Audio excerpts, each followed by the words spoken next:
মানে অতঃপর পৃথিবীকে ডিম্বাকৃতি করেছি।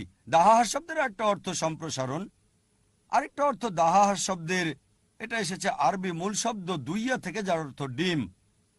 আমরা জানি আমাদের এই পৃথিবী পুরোপুরি বলের মতো গোলাকার না, এর আকৃতি হচ্ছে ডিম্বাকৃতি, মেরু থেকে কিছুটা চ্যাপ্টা আর কেন্দ্র থেকে স্ফীত। আর আরবি শব্দ দুইয়া মানে স্বাভাবিক ডিম না, এটা নির্দিষ্ট করে উট পাখির ডিমকে বোঝানো হয়েছে। আর আমরা যদি উট পাখির ডিমের আকৃতি দেখি, এর আকৃতি হচ্ছে ভূগোলকের ন্যায়। চিন্তা করেন, পবিত্র কোরআন 1400 বছর আগে বলেছে যে পৃথিবীর আকৃতি হচ্ছে ডিম্বাকৃতি। এটা শুধু এই কথাই বলেনি, নির্দিষ্ট করে বলছে উট পাখির ডিমের মতো। আগে